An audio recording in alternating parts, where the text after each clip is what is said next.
Hello everyone, thank you for clicking on this video. This is Sean Weathers, and I am the Cinephile. Orson Welles is not just an all-time great filmmaker, but he's also a great storyteller.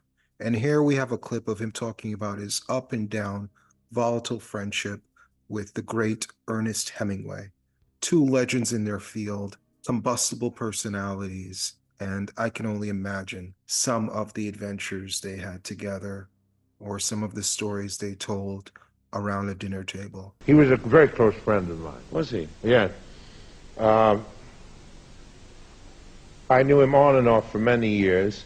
We had a very strange relationship. He was, I never belonged to his clan because I made fun of him. And nobody ever made fun of Hemingway. Yeah. But I did.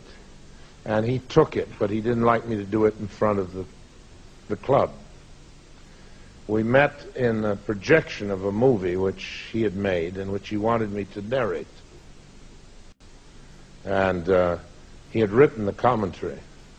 This is many years ago. Yeah. And we hadn't seen each other. This is a dark projection room, and I was reading the text.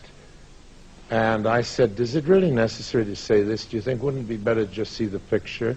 And things like that. And then I heard this growl from the darkness, you know. Some damn faggot who runs an art theater tried to tell me how to write narration and so on. So I began to camp it up. I thought, if that's what I'm dealing with, I said, oh, Mr. Hemingway, you think because you're so big and strong and have hair on your chest that you try to bully me, you see. So this great figure stood up and swung at me. So I swung at him. Now you have the picture of the Spanish Civil War being projected on a screen, and these two heavy figures swinging away at each other and missing most of the time. The lights came up, and we looked at each other and burst into laughter and became great friends.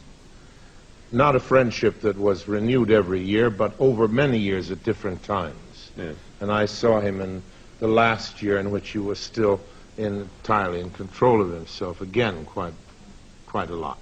But we never discussed bullfighting because we, except on the subject of Ordóñez, we disagreed profoundly on too many points. And he thought he invented it, you know. Yes. He really did think he invented it. Yes. Of course, maybe he did. his book, of course, is still It's superb. a magnificent. And it's a piece of superb work. book. He's a, Yeah. he's a great, great, great artist. My admiration for... I was enormously fond of him as a man, too, because the thing you never get from his books was his humor. Yes. There's hardly a word of humor in a Hemingway book because he's so tense and solemn and dedicated to what is true and good and all that. But when he relaxed, he was riotously funny. And that was the level that I loved about him. And I enjoyed being with him. I used to go out and keep him company when he went duck shooting in Venice in the autumns. I have many strange memories of him like that. And I was enormously fond of him. But as an artist, I think that it's really there are very few important writers, with the exception of Novikov, who have not been influenced to some degree by him. I think it's impossible to write the same as we did before he wrote. And yet, do you not sense now that he's become, over the past 10 years, an old-fashioned sort of figure? He's come back again, I think. Yeah. My hunch is, I don't know in England, of course, because these things vary in different countries.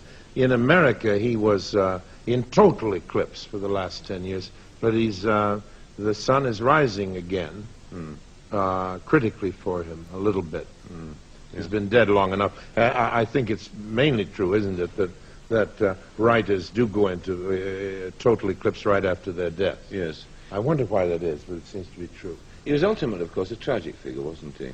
I mean, in that his end was complete counterpoint to all that he'd stood for and written about. He was sick, but he did talk about suicide. You know, his father killed himself with a gun in the same way, and he talked to me about it several times. Really? In a sort of obsessive way. Yes. But he was a sick man. He wasn't merely he was not well mentally. You know? Yes. He's not to be judged as himself. In other words, he didn't, the Hemingway we are talking about did not choose his death. Yes. He might have, but he wasn't that man.